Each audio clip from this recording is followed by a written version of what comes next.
Politic de meterse no sindicato vertical, meterse no sindicato estudiantil, é unha forma de introducirse na sociedade, ou como é unha decisión razonada, pensada, ou unha decisión que se atopa, porque moitas veces teño dúbidas de se Comisións Obreiras nace espontaneamente e simplemente o PC, digamos, colle esa criatura e a dirixe un pouco, ou se é intencionado.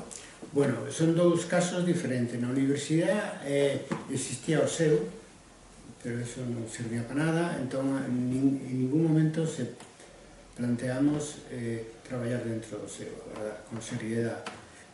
E aí se creou unha organización nova, primeiro o Sindicato Democrático de Estudiantes da Universidade de Barcelona e logo o Sindicato Democrático de Estudiantes na Universidade de Madrid, e logo se contaxiou a outras universidades. Sin embargo, de Comisións Obreiras é un pouco distinto, non moito, pero un pouco distinto, porque ao principio nacen espontaneamente. O caso máis coñecido de Perkins en Madrid, porque é onde no ano 57 volve do exilio Marcelino Camacho e ali crea a primeira Comisión Obreira para negociacións coa empresa, en fin. E logo o partido que fixo foi estendelo a outras empresas, a idea de Comisións Obreiras.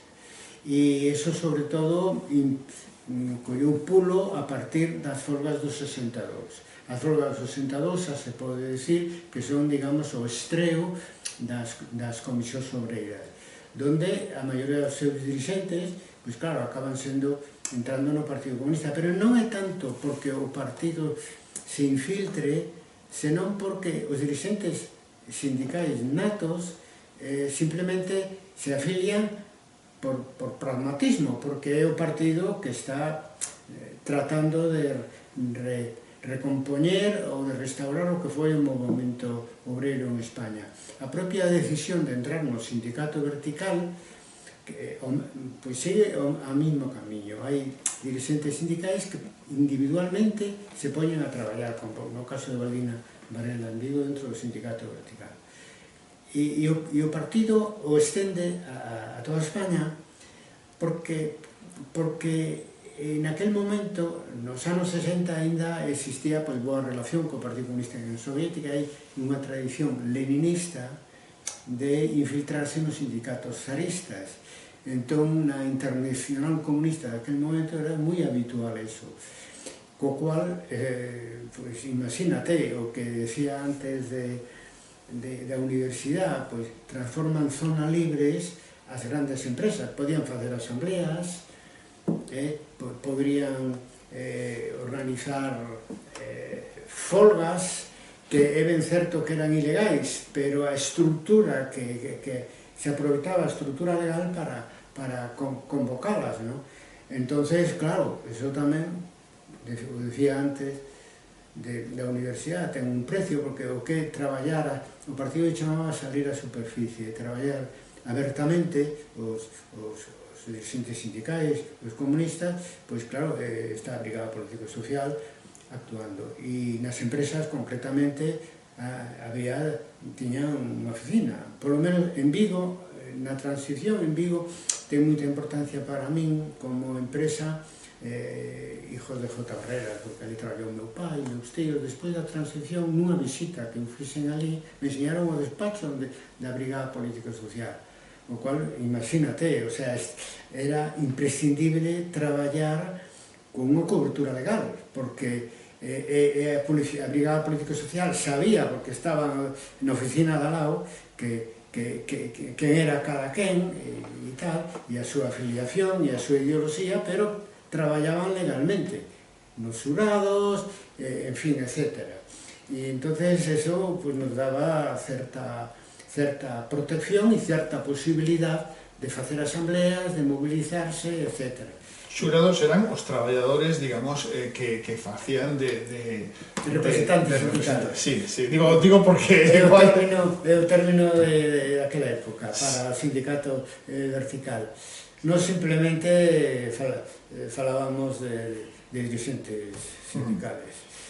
Como era, cando vostede era neo, como era a Galicia daqueles anos? Como era o Vigo daqueles anos? Quero decir, se notaba en algo que faltaba algo? que faltaba liberdade, non sei. Eu creo que a dictadura en Vigo, en Galicia, en España, era moi gris. Todos a recordamos con esta metáfora de blanco-negro, do nodo en blanco-negro, etc. Era moi gris. Pero eu, que era fillo dunha familia obreira, fui un neno feliz, porque independentemente do contexto político, eu fui un neno feliz. E na miña casa, que era por parte de pai de tradición comunista, por parte da miña nai de tradición socialista, pois escoitaba meu pai Radio España Independiente, Radio París, e recordo a miña nai berrejando, vou dicilo así, congeada, porque era, emprega ese moito término no galego de Vigo, de que non dicía meu pai que mandara para cama o neno, e nacín así, de noite escoitando Radio España Independiente e Radio París, sobre todo, que me acorde. Meu pai estaba sacara da Pirinaica isto de o que foi yunque ten que ser martillo, que é unha especie de metáfora da ditadura do proletariado. Sempre repetía eso. Eu discutía con él porque eu era partidario dun socialismo en democracia, de unha maneira espontánea, porque era adolescente, ¿no? Pero xa digo, ao final entramos todos os que tiñamos algo de conciencia política no Partido Comunista, porque era o que lle plantaba cara ao régimen de Franco, non? Na súa casa se falaba de política, pero na rúa, cos amigos e tal, menos, non?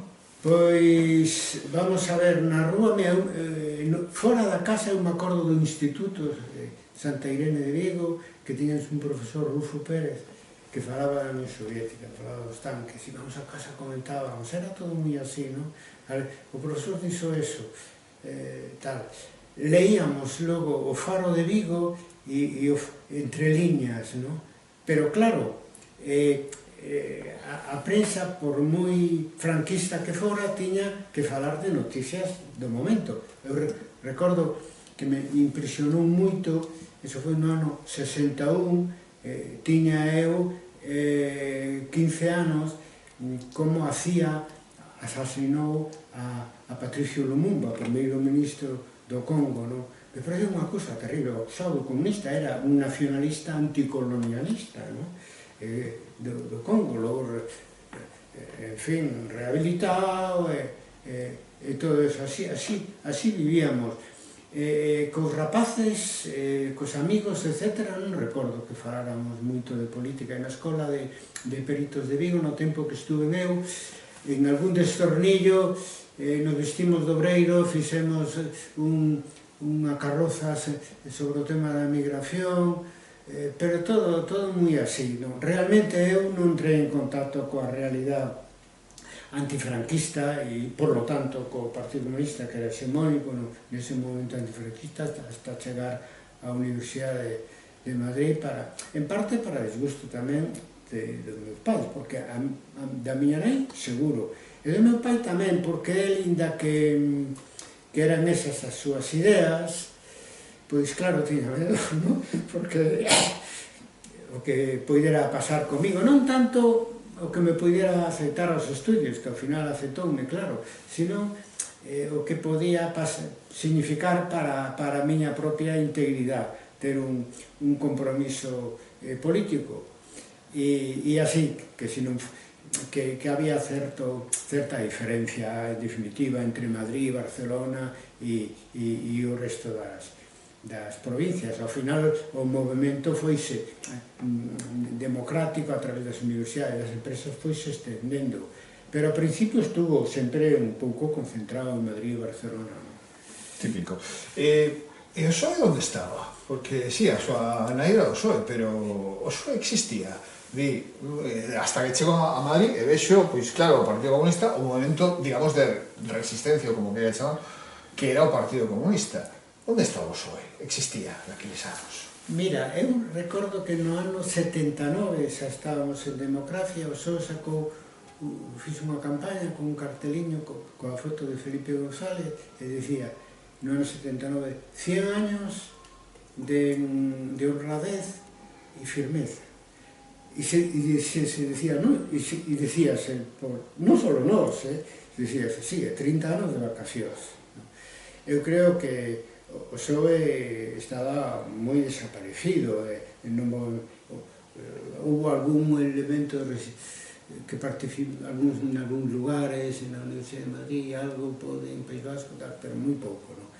E a miña experiencia personal, miña nai é de tradición socialista, porque na familia le chamamos Don Pastor, era Pastor Rodríguez, que fora un membro destacado do PSOE durante a Segunda República, que foi condenado a morte no ano 36, foi o único que se salvou en Vigo. E eu, cando empecé a ter un pouco de conciencia política, un día fui visitar un pouco, non? E como me veu moi interesado, me deu un libro que é Por quen doblan as campanas. Había moito temor, se salvara da pena de que matara, e había moito medo, e todo o que pode ser a tradición socialista estaba moi baixo terra, non? Os únicos que se atrevían a dar a cara eran os comunistas, non? E entonces, nese sentido, acabamos facéndonos todos do Partido Comunista para poder derribar a dictadura. 72, revolución sindical en Ferrol, mortos incluso. Como se chega a semellante situación en que haxa disparos? Como é concebible eso? Mira, eso cadrou nun momento en que as mobilizacións dos obreiros foi medrando, non? O sea, dixemos como empezou eso nos anos 60. Nos anos 70 se fixo moi forte o movimento obreiro e puxéronse, diríamos, moi nerviosos e atacaron con toda a forza da represión, pero é que non era suficiente a Brigada Política e Social, que perseguía as persoas que estaban comprometidas na universidade, principalmente, nas grandes empresas, etc. E aí en Ferrol, desde marzo de 1972, quisose facer un escarmento, non? E organizouse esa masacre, unha ametralladora ali que matou, pois eso, a Daniel, a Amador, feriu a Julio Negros, etc. e outros. Non se sabe o número exacto de feridos, porque moitas balas foron extraídas de Estrangis, polo visto. Claro, porque que pasa agora o problema? O problema que temos agora é o seguinte. No ano 1976, en Vitoria, pasa algo parecido. Xa non vivía Franco, en época de Arias Navarro, se ametrallaron aos obreiros, sempre un acto consciente, ¿no? Para intentar facer retroceder, digamos, ese movimento obreiro tan forte que conseguíramos crear. E entón, nos últimos anos, os compañeiros de Vitoria crearon unha comisión para que se investigaran os feitos de Vitoria. E iso é o que eu boto de menos en Ferrol, e o teño dito outras veces. Bueno, según os criterios actuais do dereito internacional, as víctimas das dictaduras teñen dereito á verdade, á xustiza e á reparación.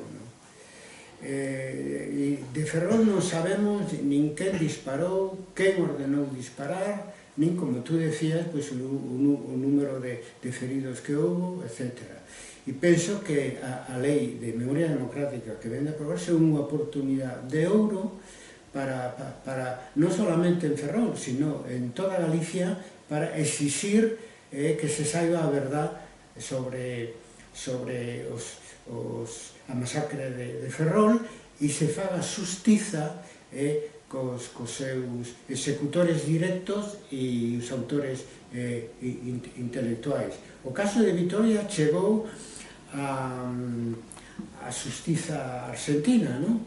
Que está, como aquí en España, supostamente, eu creo que non é certo, pero se está argumentando de que a lei de amnistía, que era para os presos políticos nosos, pois que protexe aos verdugos do franquismo, pois a xustiza non fai nada. Entón foron a la Argentina, están investigando a masacre de Vitoria, incluso quixeron chamar a algún personaxe importante que naquele momento do goberno de Franco, etc. O goberno se negou a que fora lá a prestar testimonhos. Se están facendo cousas e en Ferrol non se están facendo, e agora é unha oportunidade importante.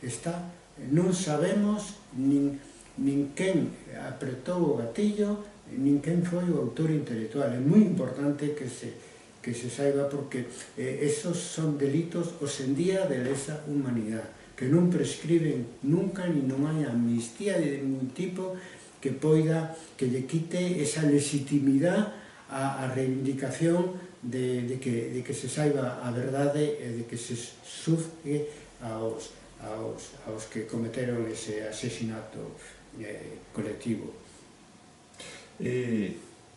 Entón, cando no proceso democrático se deixa atrás esa entre ruptura e reforma, se opta pola reforma, e se deixa atrás todo iso, se acepta incluso a bandeira bicolor, se acepta a monarquía e todas estas cousas, non se acepta tamén, digamos, ou é unha das peaxes que se pagou ou non. Esa peaxe non se chegou a deixar clara. Non sei, pregunto, é unha peaxe que se pagou, porque moitas veces acusa agora a súa xeración de, bueno, son del régimen del 78, o sea, que foi un entreguismo. Era a posibilidade do que se podía facer, era que... Bueno, vamos a ver. En primeiro lugar, os temas agora de memoria histórica, a min ás veces me preguntan, e naquela época que pensábamos deso, nos anos 70? Pois dificilmente podíamos pensar, porque a memoria histórica empezou a preocuparse polos desaparecidos da Guerra Civil. Dificilmente podíamos preocuparnos deso cando tiñamos os nosos propios mortos, torturados e desaparecidos nese momento, nos mesmos, nos prendían, nos torturaban, etc. Entón, nese momento, ese tema non nos preocupaba. O que nos preocupaba era o tránsito da ditadura da democracia. Polas vías que poidéramos, pois non, a poder ser a través dunha ruptura democrática, porque a referencia histórica que tiñamos era a caída dos regímenes totalitarios despois da derrota de Francia, perdón, de Italia e de Alemania, na Segunda Guerra Mundial. Eso é o que esperábamos, e iso é o que pretendíamos. O problema que pasou é que non tivemos apoio suficiente na poboación para lograr unha folga xeral política, unha folga nacional que derribara dende a rúa a dictadura, como logo se fixo, claro, nunha dirección diferente cando foi a caída do muro de Berlín, que foi derribada a través de manifestacións, etc., ou na primavera árabe incluso. Entonces, nese sentido, fracasamos nós. Bueno, non tivemos o apoio suficiente, non é porque non o intentáramos, non tivemos o apoio suficiente, porque existía un medo que impregnaba todo. Unha minoría moi grande non mobilizaba, pero a maioría da sociedade non se mobilizaba contra a ditadura. Había un sector que estaba de acordo coa ditadura, pois había entre os que éramos antifranquistas e os franquistas recalcitrantes, había un sector moi amplio que, bueno, que non é que fora indiferente, pero de todas maneiras ni se ocurría participar nunha manifestación, ni unha folga, ni nada.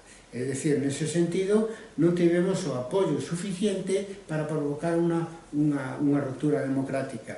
É como isto, unha frase que se utiliza ás veces, é de que os de embaixo non tiñamos forza para derribar a dictadura, pero os de enriba tampouco tiñan forza para facer desaparecer, por moita represión que houbera, o movimento democrático. Non quedou outra que negociar o tránsito da ditadura democrática.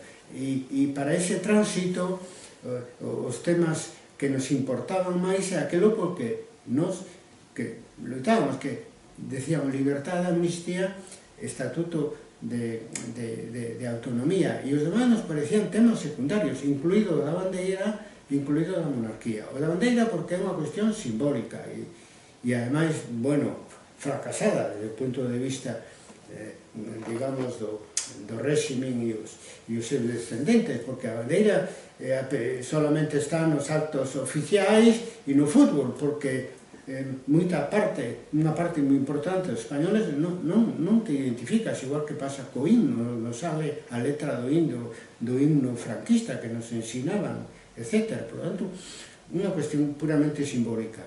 E o tema da monarquía non é unha cuestión tan simbólica, pero non tiñan forza para impoñer unha república. Entón nos parecían temas secundarios sempre e cando se implantara un régimen de libertades e parlamentario en España. Por exemplo, Adolfo Suárez tuvo o valor un momento dado de legalizar o Partido Comunista o 9 de abril do ano 1977. Semana Santa. Cinco días despois, no 14 de abril de 1977, nos reuníamos os membros do Comité Central do Partido Comunista de España por primeira vez legalmente en España no Hotel Convención de Madrid. E entón, Carrillo está na presidencia ali, sale un momento e volve e dice: me acaban de decir que hai ruido de sables, é dicir, que hai unha presión moi grande militar. Hacía 5 días se legalizara o Partido Comunista, moi dirixida contra nós. E os que están negociando cos propios militares dende o goberno de Adolfo Suárez din que sería moi importante para neutralizar esa presión que pode transformarse en golpista, moi importante aceptar a bandeira e aceptar a monarquía. Nin foi necesario votalo. Por consenso, unánimemente aprobamos polo que decía antes, que nos parecía cuestión secundaria, nos parecía máis importante que se legalizaran a todas as forzas políticas, que houbera eleccións democráticas e que puidéramos, digamos, consolidar o que estaba comenzando, é dicir, libertad de expresión, libertad de reunión, libertad de folga, etc. Saría Lavao, non sei se foi na mesma reunión ou foi en Roma. Espera, deixame rectificar a luz que nos quedamos... Nunha reunión na que comentaba algo de... Digo, Saría Lavao comentaba...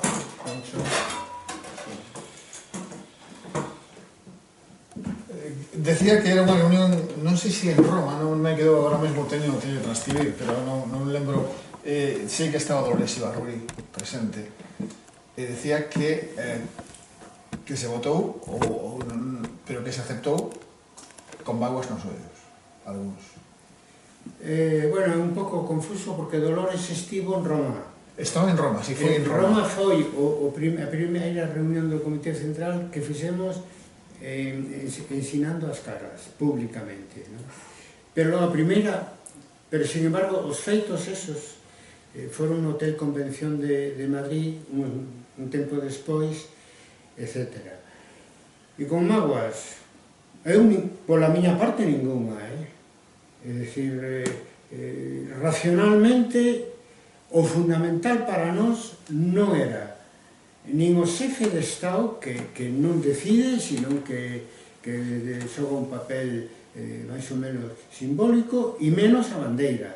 Era que o Partido Comunista seguira legalizado, que se legalizaran todas as organizacións políticas e que transitáramos dunha vez da dictadura á democracia.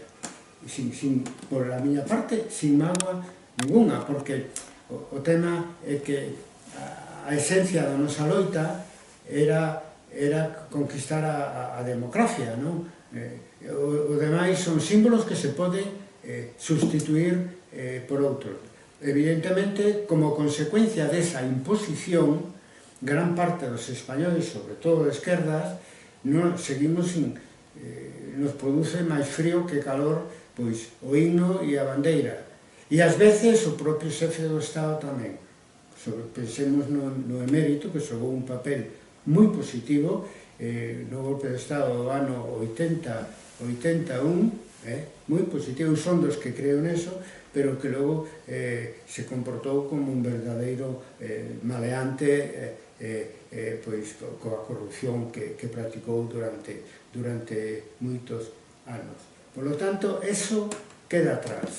O fillo non entrou por ese camiño, máis ben foi crítico, como todos sabemos, o rei Felipe VI, pero o importante é que tivemos 40 anos de democracia, a democracia española é unha democracia consolidada, incluso cando o sector máis dereitista do PP crea Vox, hai que escoitar aos de Vox no Parlamento falar que eles son constitucionalistas. A mí me revolo o estómago.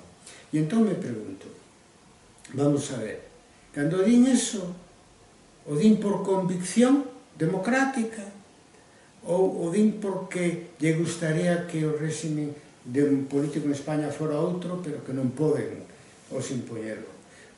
Moito máis podemos plantearnos esta pregunta cando vemos que en Estados Unidos a ultradereita con Trump asaltou o Congreso de Diputados e os seguidores de Bolsonaro tamén no Brasil.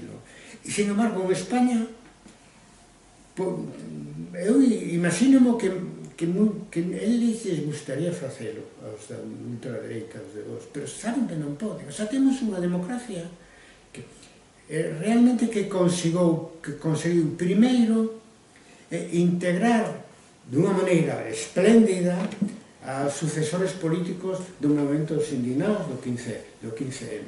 E agora, pola dereita máis extrema, integra ao partido Vox, sempre con todas as suspicacias que pode provocar unha xente de ultradereita, cando a ultradereita neste momento no mundo está tendo moita forza e que se eles poderan farían o mismo que fixo Trump o que fixo Bolsonaro. Entón temos unha democracia moi consolidada, mereceu a pena calquer pequeno sacrificio de tipo simbólico para chegar á situación que temos hoxe en día. Se acaso a democracia en España ten uns problemas de falta de calidade, pero de outro tipo, que non hai, por exemplo, democracia directa, non se fan referéndums, ou que levamos 40 anos de democracia e aínda non se pode dar un enterro digno ás vítimas do franquismo ou xuzgar os delitos de lesa humanidade, como os asasinatos políticos e como as torturas,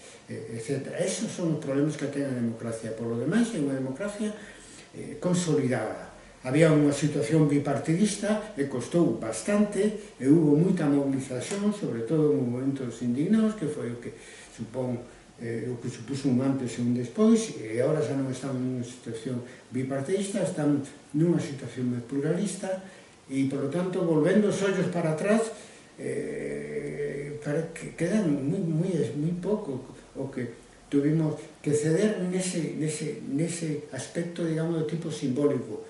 E o tema da memoria histórica nese momento non se planteou. É que morreu xente hasta Franco asinou pena de morte hasta o momento de morrer. E despois de Franco con Arias Navarro seguiu habendo unha represión fortísima. Aquí comentamos o caso de Vitoria. Paramos pero por media hora.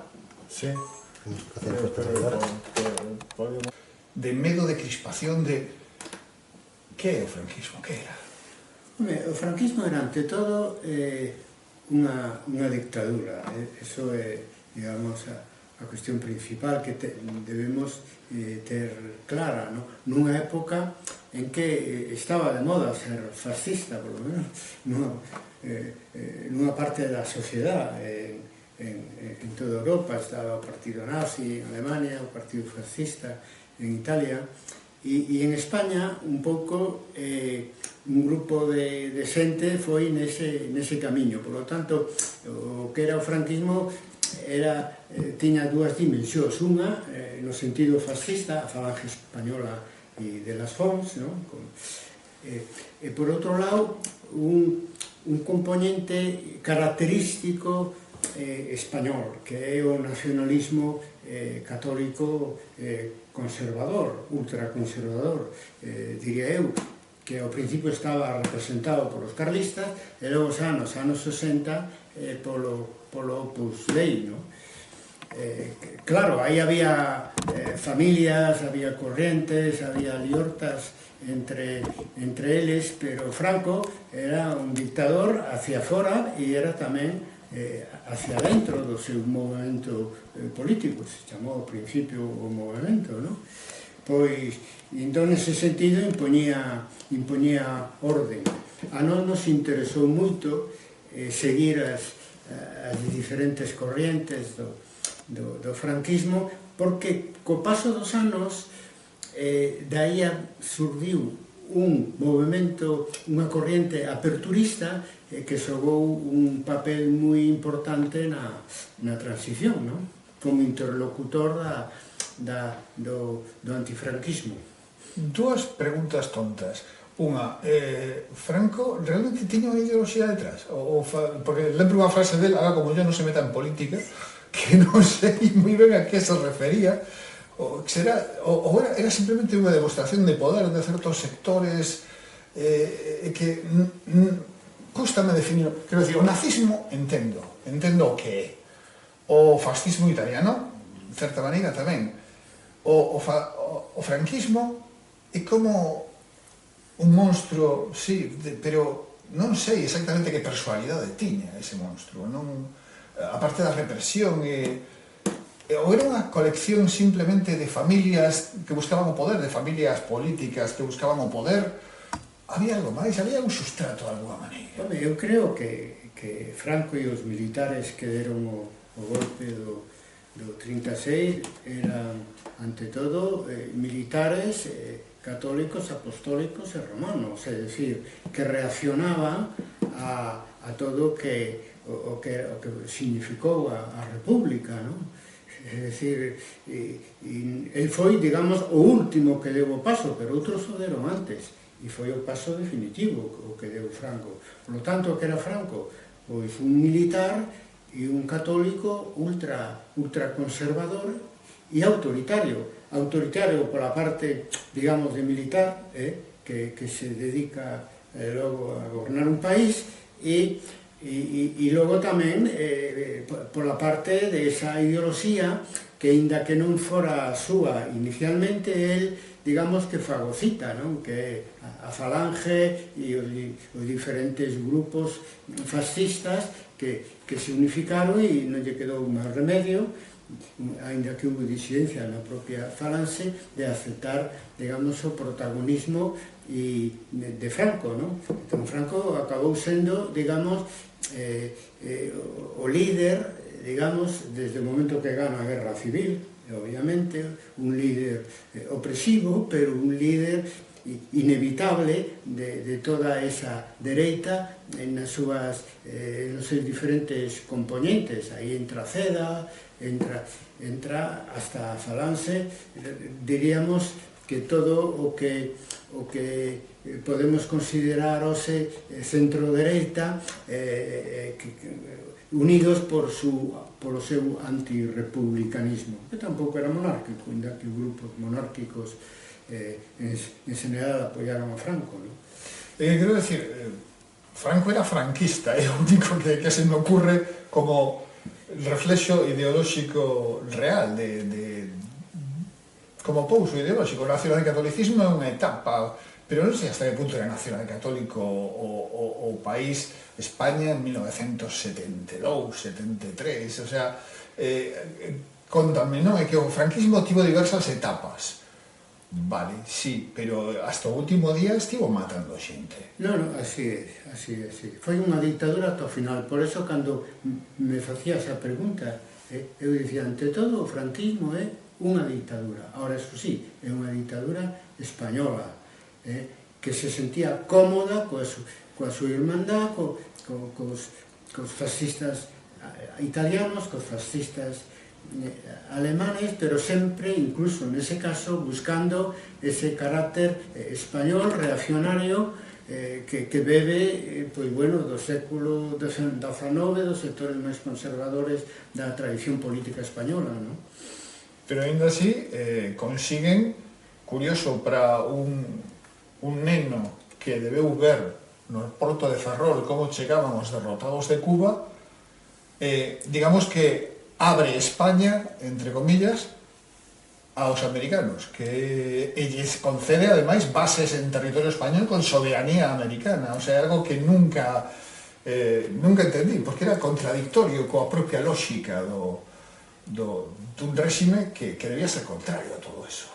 Bueno, os militares da súa xeneración, incluso os que ao final aceptaron o seu liderazgo, decían que era moi astuto, non? E cos Estados Unidos tiña que estar moi agradecido, porque no ano 45 caen o réximen nazi, cae o réximen de Mussolini, e cando todos esperábamos que detrás caíra o réximen franquista, pois se iniciou a Guerra Fría, e entón Estados Unidos deu o paso no ano 53 de poñer bases americanas e de apoiar ao réximen de Franco. E os restantes gobernos europeos occidentais seguiron esa decisión. Entón hai unha responsabilidade histórica aí tremenda, e eles, por parte dos aliados occidentais, e el naturalmente se beneficiou con astucia deso, e lle permitiu sobrevivir a Alemania e a nazi e a Italia fascista, que lle axudara a gañar a guerra civil. Iso demostra unha astucia grande, e en definitiva o que vimos dicindo, que era un nacionalista español, ou se diríamos un ultranacionalista español que soupo adaptarse ao seu tempo. Cando se iniciou a Guerra Fría, o líder mundial, digamos, do mundo occidental era Estados Unidos, e se adaptou a Estados Unidos, e claro, tamén unha responsabilidade tan grande que ten Estados Unidos na supervivencia do franquismo nun tempo en que Europa se democratiza, menos naturalmente menos España, Portugal e Grecia, que tuveron que esperar aos anos 70. Vostede estudou nos anos 60, máis ou menos.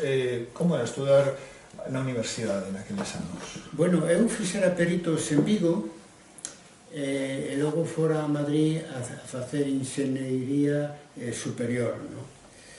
Entón... É aí en Madrid onde entra en contacto co PC? Exacto. Daquela a universidade era moi elitista, non? Había en toda España 150.000 estudiantes, a maior parte en Madrid e en Barcelona. Ose hai 10 meses máis, 1,5 millón polo menos, de estudiantes universitarios, e a composición social dos estudiantes universitarios era clase media alta, porque se eu era un dos poucos fillos de obreiros, non? E era moi estudioso, rematara con 18 anos a carreira de peritos, era o primeiro da miña promoción entre os peritos da rama da electricidade. Me costou un pouco, pero veía que os fillos, diríamos, dos burgueses iban ás asambleas e manifestacións. Ao final eu tamén me apuntei, que me parecía que era un deber moral participar, porque de alguma maneira é un privilexio estar en Madrid. Estou falando do ano 67, do ano 68, e ali entrei na organización universitaria do Partido Comunista de España, e no ano 68 creamos o sindicato Democrático de Estudiantes da Universidade de Madrid. A universidade naquela época era como unha punta de lanza do movimento democrático en España, era como unha illa de democracia, pero claro, todo eso tiña un precio. Logo, cando eu volví a Galicia no verán de 1968, me dixeron os compañeiros que a policía prendeu a todos a hacer unha que eu creara na Escola de Ingenieros Industriales ali na Castellana de Madrid. Bueno, tamén me tocou a mí, que me prenderon máis de unha vez e me dixeron máis cousas que prenderme. Esos tempos eran moi duros, pero creo que a ida na universidade antifranquista, pois salimos moitos que digamos, que ao final nos transformamos cuadros non só do Partido Comunista de España, sino tamén de outros partidos, todo o que se chama a xeneración do 68, non? Moitos deles, moitos dos compañeiros eran xente burguesa, como digo, o sea, eran fillos do réxime, quero decir, eran fillos do réxime que estaban empezando a buscar outra cousa, como era? Home, eu creo que hai un cambio xeneracional aí e a xente máis nova na universidade, independentemente da nosa orixe social, pois queríamos democracia, non só democracia, sino democracia e socialismo, non? É dicir, o PC éramos os máis moderados, porque unha parte de esos fillos da burguesía pois eran maoístas e trotskistas. Entre estos esos grupos de ultraesquerda sumaban tanto como a nós ou máis. É dicir que a min me valeu nese sentido pois un pouco a ascendencia pola parte paterna do Partido Comunista, meu avó durante a Segunda República, etc., non? E, polo tanto, tiña máis sentidiño que eso, non? Por eso me afiliei ao Partido Comunista a través dun movimento social, porque realmente o que estábamos en un movimento estudiantil. E xa no verán do 68 volvín a Galicia. O PC dixera uns anos antes de abandonar a loita armada. Foi algo normal, non sei se...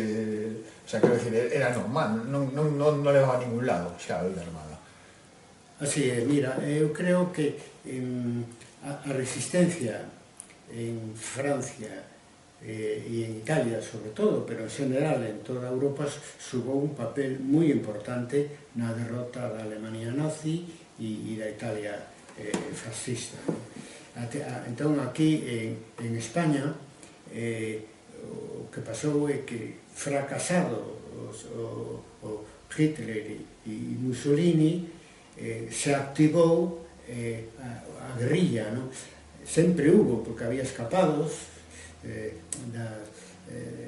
do exterminio que pretendeu o franquismo da xente de esquerda, moitos en Galicia e en outras zonas escaparon ao monte, pero non estaban organizados. E despois do 45, pois o que fixo o partido foi organizar esa xente, viu xente de Francia, sobre todo, que estuvera ali na resistencia e se organizou unha guerrilla moi forte.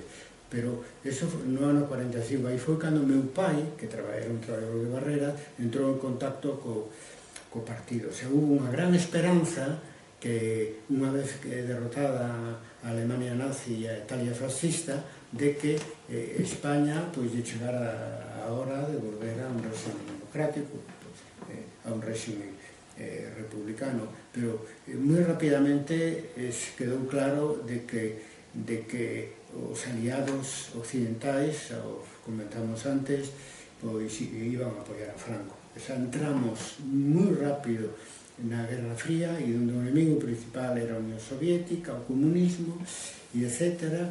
E o partido, a finais do ano 1948, organizou a retirada dos guerrilleiros en dirección hacia Francia. E iso salvou moitas moitas vidas. Foi unha decisión moi afortunada e difícil. Un grupo dese guerrillero entrou polo Val de Arán, nos Pirineos, e tocou a Carrillo como membro da dirección do PC en Francia, ir ali a convencelos de que tiñan que retirarse, porque, claro, estaban vindo unidades militares franquistas para exterminalos ali en Arán. E entón foi moi difícil, pero foi unha decisión política moi oportuna, porque salvou moitas vidas, moitos morreron de vellos, despois, e algún hasta aí pouco vivía. En esa política... Hacemos cambio de terceras. Sí. Mira, tens que levantarte e pechar a porta, porque vai a sonar outra vez o reloxo, sabes? E vai a interrumpir. Aí, si pechas, xa... Perfecto. Voy a cortar yo, Carlos, o editas tú.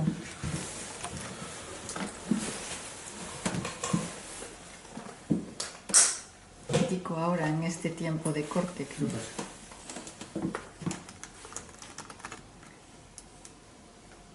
Bueno, corta, sí, porque así me acuerdo yo de que...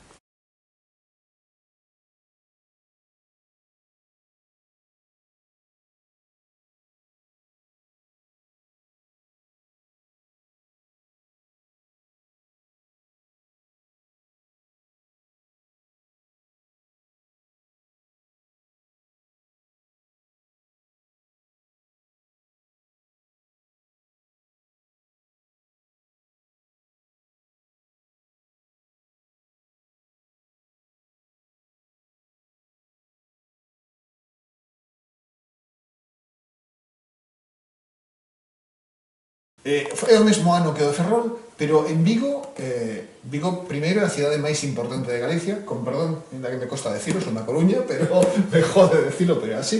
E os sucesos en Vigo, ademais, duran varias semanas, é algo como moi preparado, é enorme, é unha demostración de forza, Bueno, con ensaios previos, mira, eu diría o seguinte, no? En marzo do ano 72 ten lugar a folga xeral, que en Ferrol foi nacional, no sentido de que se uniron os comerciantes, parou toda a cidade completamente. Entón, en Vigo hubo uns paros de solidaridade. En aquel momento era o responsable do movimento obreiro do partido, e dirixía Vigo Obreiro, que era o órgano de expresión das comisións obreiras de Vigo. E no editorial, despois de marzo, decíamos, que escribí, queda pendente a folga xeral de Vigo. É dicir, estamos en condicións de facer unha folga xeral tamén en Vigo. En setembro surdiu a ocasión, era a negociación do convenio en Citroën, e a Comisión Obreira de Citroën pide unha entrevista comigo, vémonos no monte, e dice, mira, hai problemas porque negociar convenio nesas circunstancias, aínda coa ditadura ben vivita e coleando, pois era difícil, non? Perdón, vémonos no monte. Sí, claro, nos reuníamos no monte, sempre. Non usábamos pisos ni casas. Bueno, quero decir, por lo menos, onde está, por parte dos dirigentes, etc., non? E entonces vimos no monte e me decían, vamos adiante co paro, porque era un paro nunha liña solamente, vamos para adiante co paro. Eran reivindicacións de tipo socioeconómico, non? E sí, pois adiante, sabendo que o que pensábamos que podía vir despois. Entón se iniciou o paro, parou toda a empresa, hubo despedidos, solidaridade de outras empresas, e folga xeral, como nos preveíamos. E a partir dese momento, primeiro sacamos cos primeiros paros unha tabilla, redactados tabillas, primeiro a Comisión Obreira de Vigo, logo xa firmábamos como comité de folga xeral, reuníamos todos os días, cada día, cada mañán, os representantes das empresas reuníanse comigo, os que eran do partido, etc.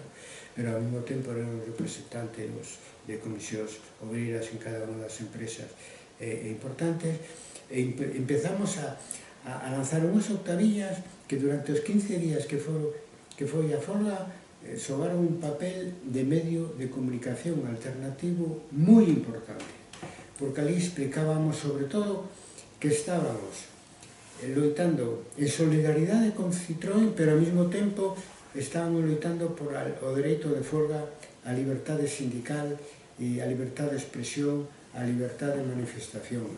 Porque que pasaba no franquismo? Calquera movilización de tipo económico-social, como todo estaba prohibido, se transformaba nunha reivindicación política. Entonces, do primeiro momento, a xente sabía que estábamos loitando en solidaridade cos compañeros de Ferrol e contra a ditadura.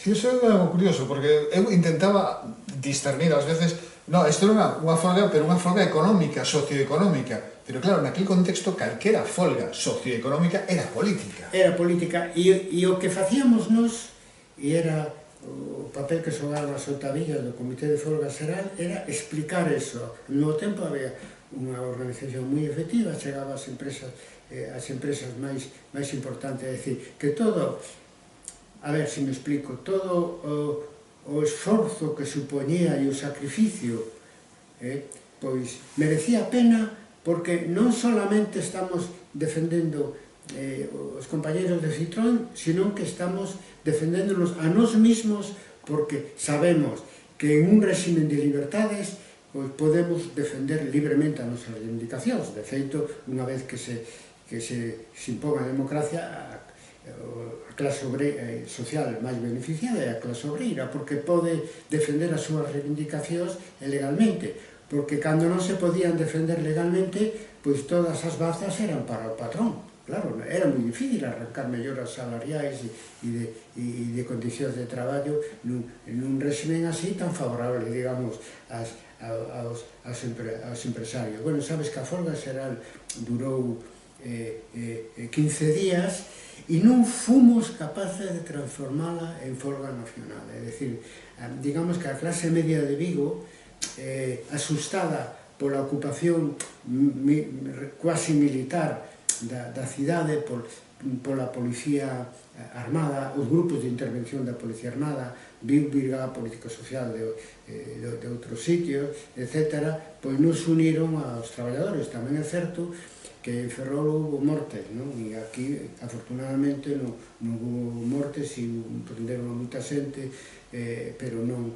houve mortes. Se aguantou unha folga xeral durante 15 días, e non houve, o problema non era tanto, digamos, porque estábamos acostumados á presión da policía.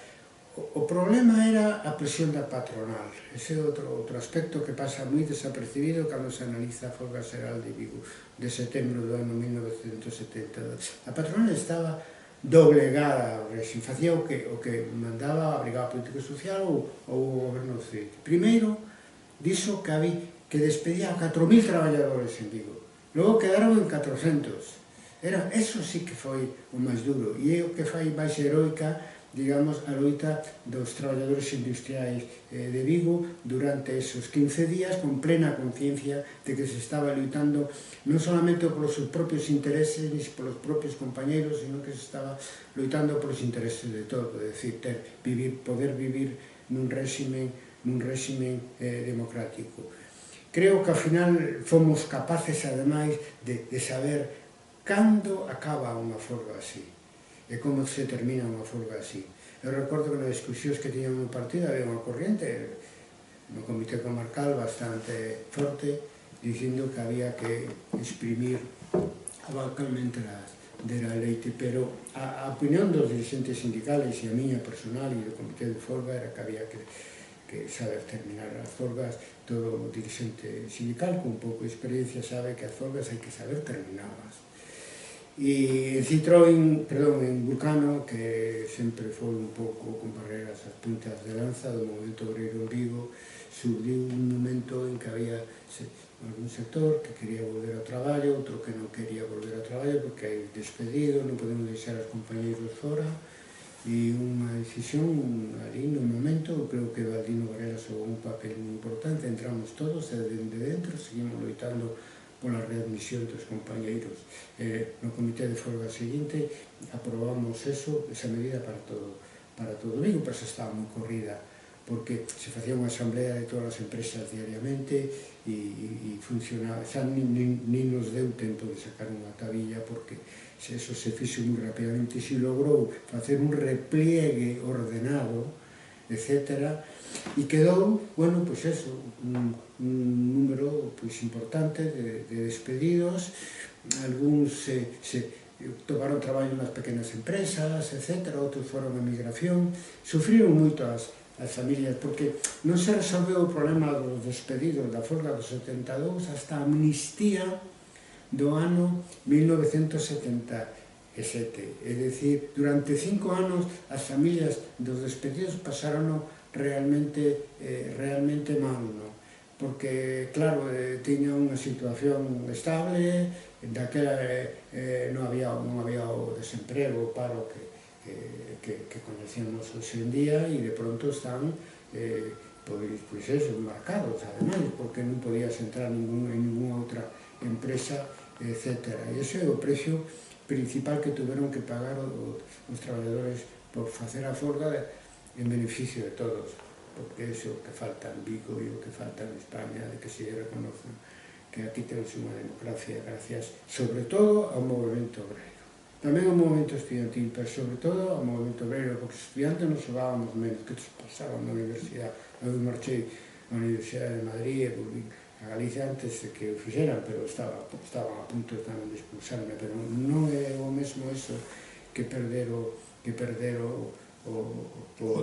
traballo. Eu recordo que o día seguinte de casar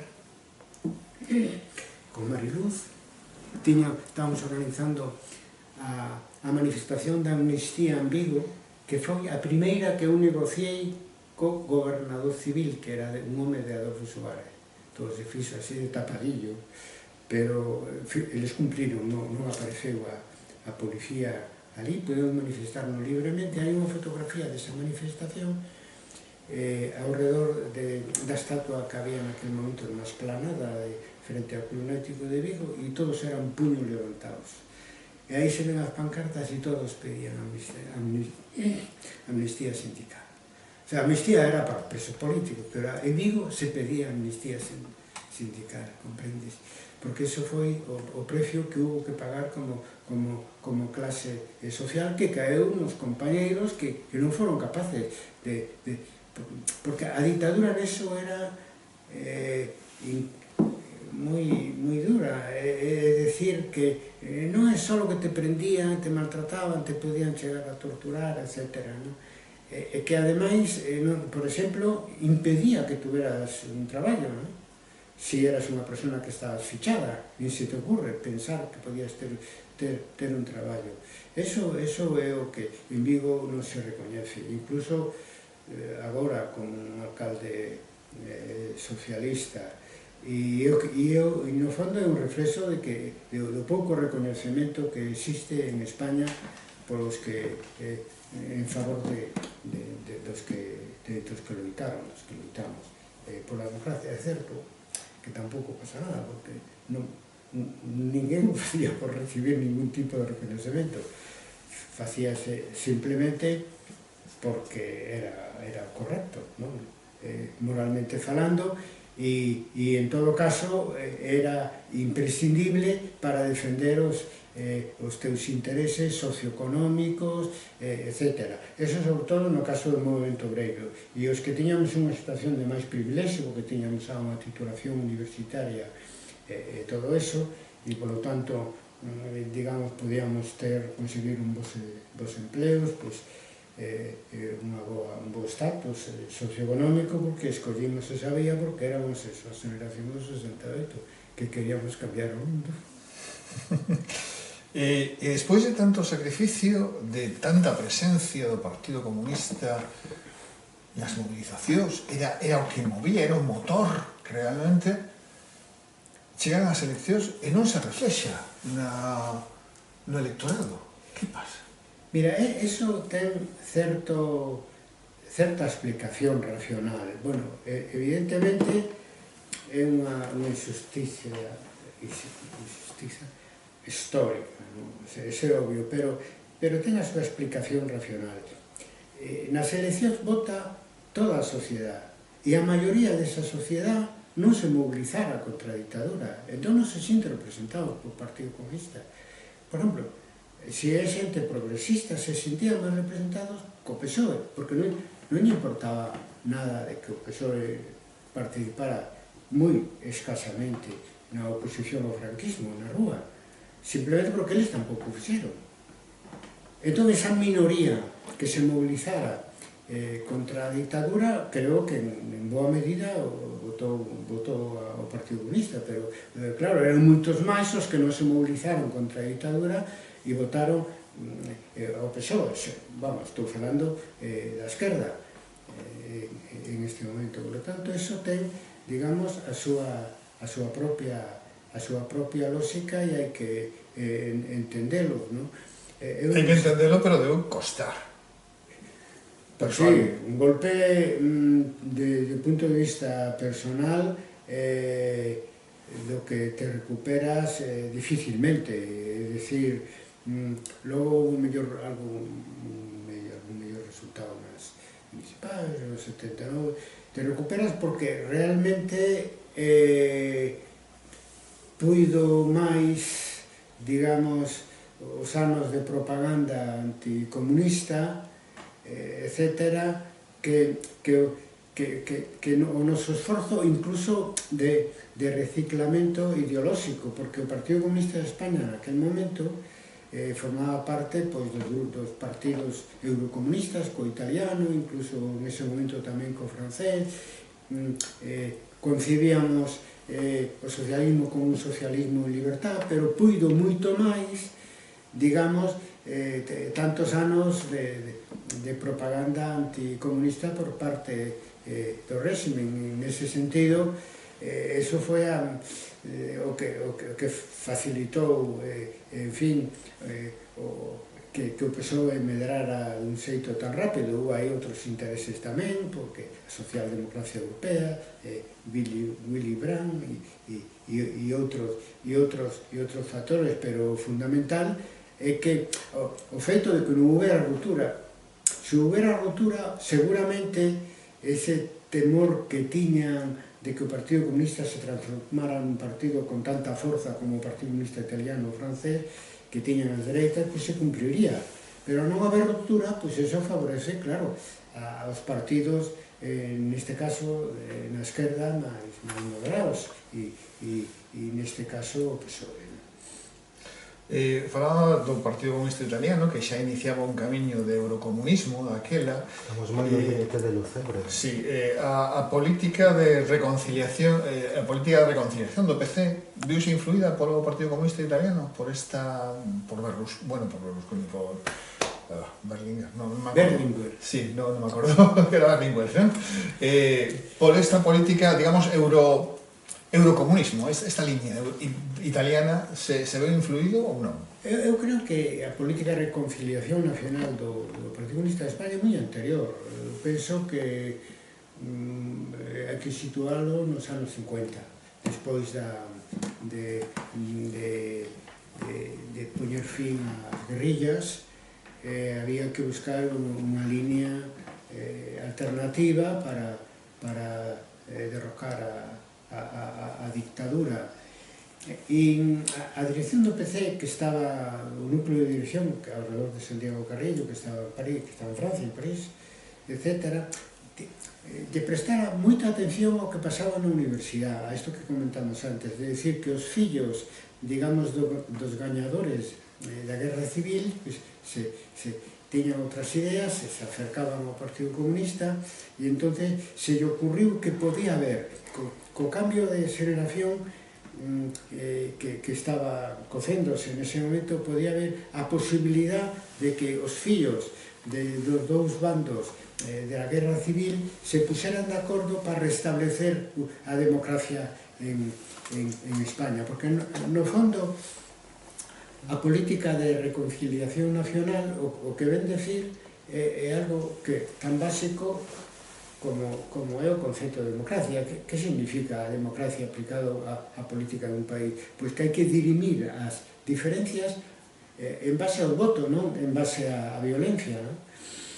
Por lo tanto, eso que era tan fácil foi anticipado xa nos anos 50 polo Partido Comunista de España coa política de reconciliación nacional e triunfou durante a transición dunha maneira clara. Achegamos un pouco xa estamos rematando sí, máis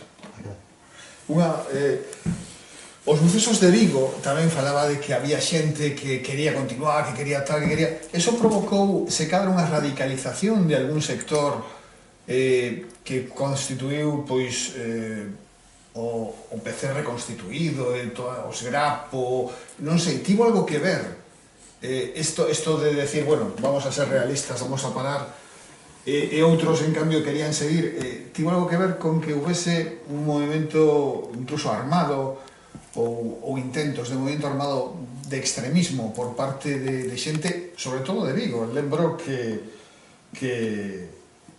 bueno, a ruptura, o PC marxista-leninista, non sei quen máis estaba, pero en Vigo estaba o Sierro Chomón, os Pío Moa, toda esta xente que eran, bueno, moitas cousas. Non sei se tivo algo que ver ese intento... No, directamente non. Digo sinceramente, porque a decisión de terminar a folga pasados 15 días se tomou un sento tan aberto que realmente algún que por razón de tipo ideolóxico, así, de ideoloxía pechada, etc., pois quedou reducida. Ora, o que sí é certo é que en Vigo hubo unha loita moi dura contra a dictadura, non? E foi, digamos, onde algúns se foguearon políticamente e logo se uniron, como o caso de Organización Obreira, se uniu ao grupo marxista-leninista que se transformou no núcleo do Grapo, non? Concretamente, pois, Hierro Chomón, os irmáns Collazo, que eran das construccións, Pío Moa viu despois, porque realmente non estaban vivos. Todos estos eu os coñecín, porque, ademais, o núcleo que se pasou ao que logo foi o Partido Comunista reconstituído, o Grapo, pois era a Organización da Xuventude Comunista, que eu creei ali, eu marchei logo para Ourense, e eles discutiron co comité comarcal, etc., e acabaron marchándose. Tamén en Caride, o Lucho Ramón, non? Me parece que Lucho, que incluso viña en algunhas reunións do Comité de Folga Xeral, logo se uniu a ETA no País Vasco e ainda sigue preso, participou no atentado daquele supermercado, etc. É dicir, pero de aí salieron algúns elementos deste tipo, pero eso que relación garda co movimento obreiro?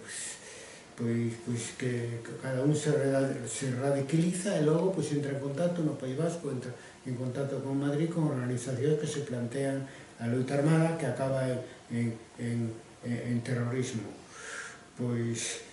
Pero eu nego que teña relación co movimento, coa folga do 72, e non sei, non me consta que os que se foron, elixiron ese camiño, pois participaran no debate ese que realmente foi posterior. Non, pero a pregunta era se as radicalizacións puideron vir tamén bueno, non sei, que non sei por que se radicaliza a xente moitas veces, creo que por un ideal romántico estúpido, a medida de non sei, xa entramos no terreo psicolóxico e aí xa non... Non, foi unha movilización moi dura contra un estado dictatorial e a xente máis nova, algún se radicalizaron, pero foi minoría da minoría, porque a maioría seguimos no partido e nas comisións obreiras ata o día de hoxe, non?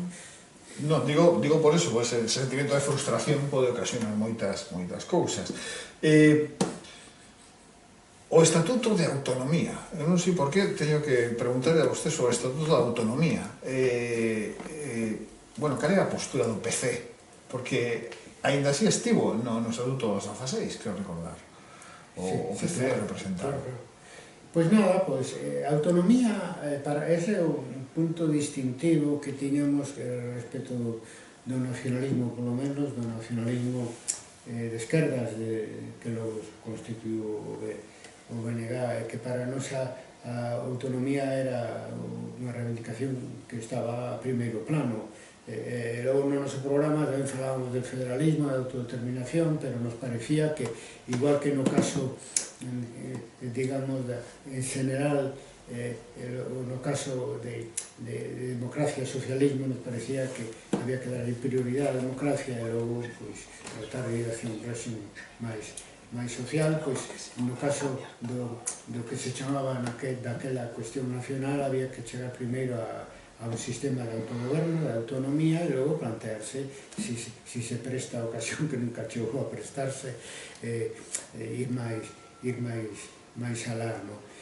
Eu, respecto a como se conquistou a autonomía de Galicia, aí me gustaría, falo máis como historiador. Eu creo que o factor fundamental que fixo posible a conquista do Estatuto de Autonomía en Galicia foron as manifestacións de miles e decenas de miles de personas o 4 de Nadal de 1977 e o 4 de Nadal de 1979, que nos permitiu, primeiro, acceder con País Vasco e Cataluña pola vía do artículo 151, pola vía rápida, a constitución de autonomía. E segundo, para eso fixo falta outro 4 de Nadal, nos permitiu que tiveramos o mesmo nivel de competencias que o País Vasco e Cataluña. E iso non hubiera sido posible en ninguna negociación se non fora pola enorme participación da xente que logramos nas manifestacións do 4 de Nadal do 77 e do 79, onde foi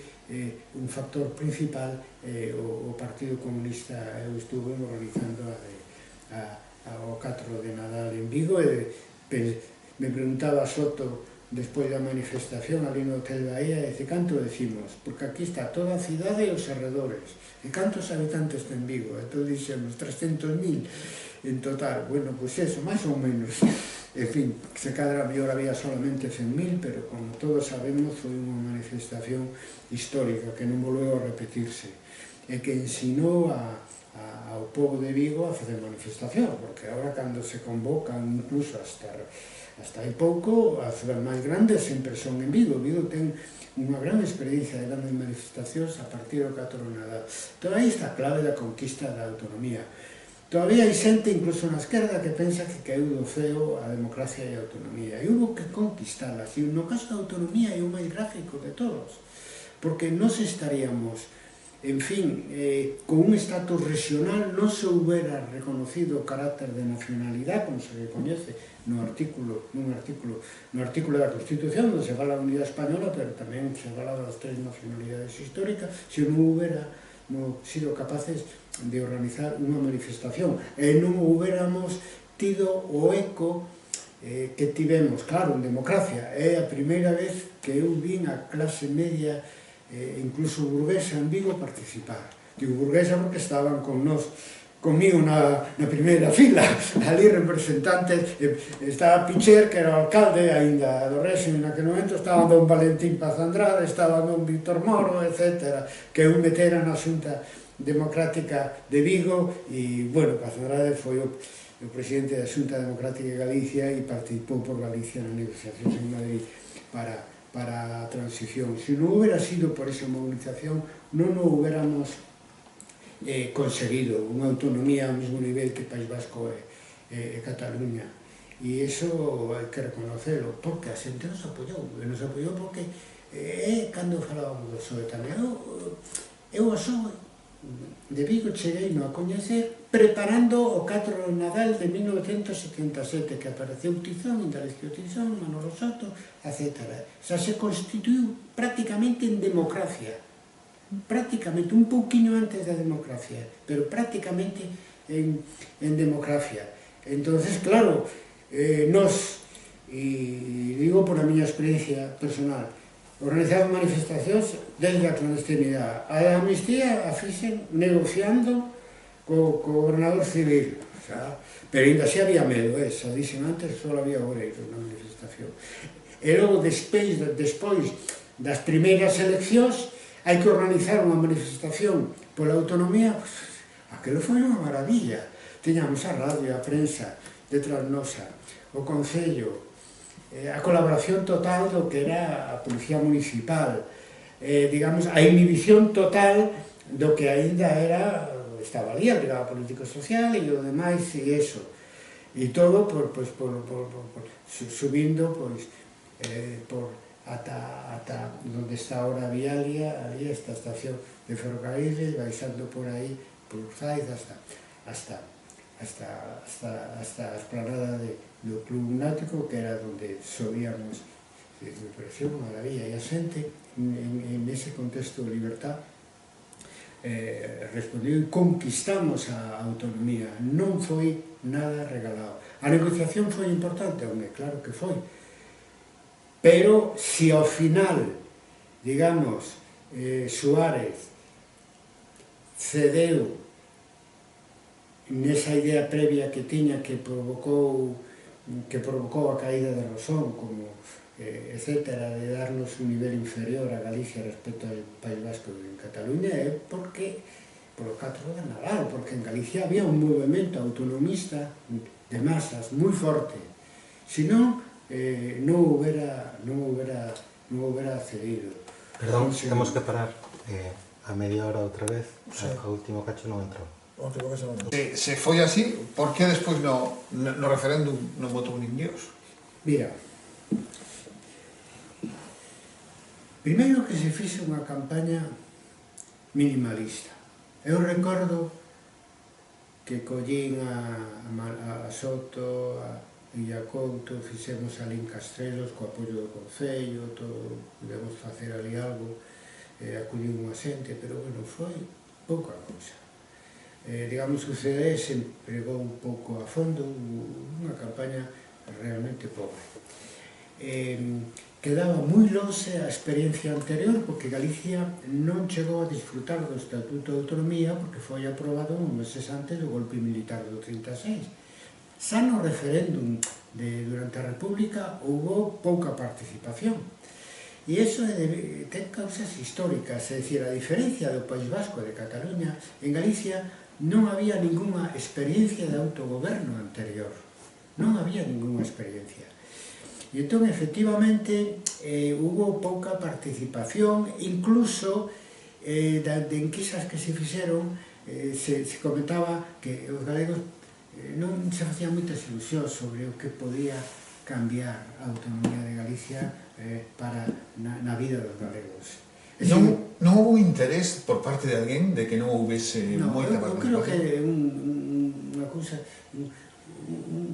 un problema histórico, é dicir, que Galicia parte desde cero e Euskadi e Cataluña non parten desde cero. Entón, parte de cero na vida, non se podía imaginar como podía ser un goberno autónomo. Sabía o que era un goberno municipal, un goberno civil, das provincias, pero non había unha experiencia. E agora, visto 40 anos despois, e preguntas a aquel galego, que foi un exitazo a autonomía de Galicia. É ben certo que en 40 anos pasa con a Constitución, non se reformou nada. Galicia é unha das poucas comunidades autónomas que non introduzo reformas no Estatuto de Autonomía, non sei se o sabías. É unha cousa increíble, e iso é responsabilidade sobre todo do PP, porque cando o intentou o bipartito, con Emilio Pérez Touriño, estaba dirixía xa o PP, no ano 2006, dirixía xa o PP Núñez Feijóo e se opuso.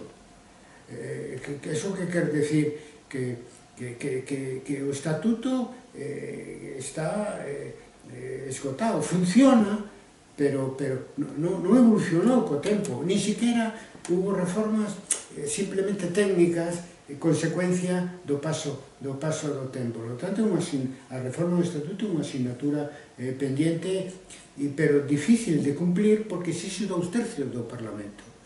e o PP pois, non está polo labor. Entón, nese sentido, é difícil, pero aínda así hai unha gran satisfacción co fructífero en canto ao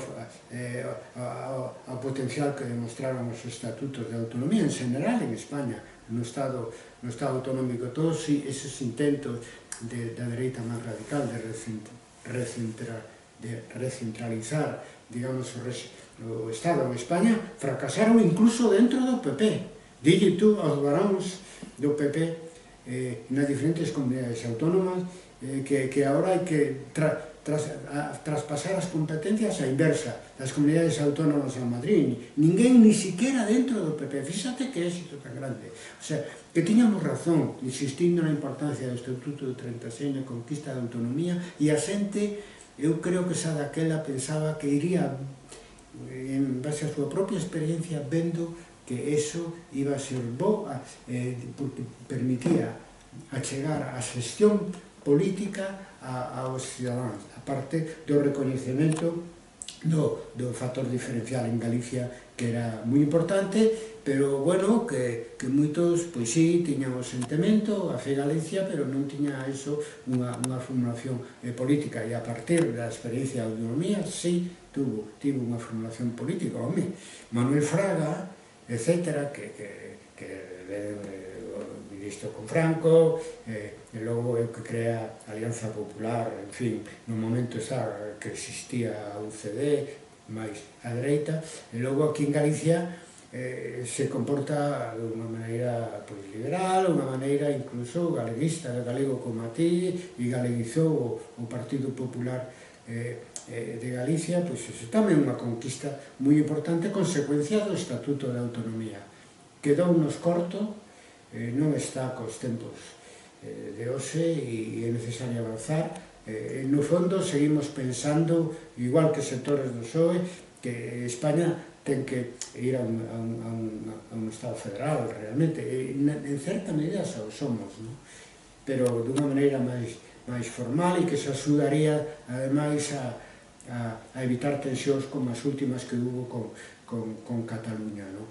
Pero, de todas as maneiras, ninguén se atreve a cuestionar o Estado autonómico. Naceu como naceu, pero os que o impulsamos tiñamos históricamente razón, non?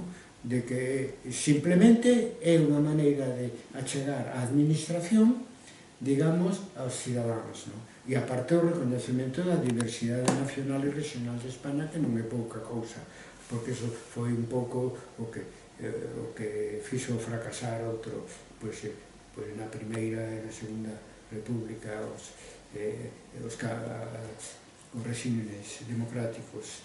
En certa maneira, articula España, esa España invertebrada que decía Ortega y Gasset, un dos dous, decía algo así. Exacto, sí. Pero bueno, perfecto, xa está, moitísimas gracias.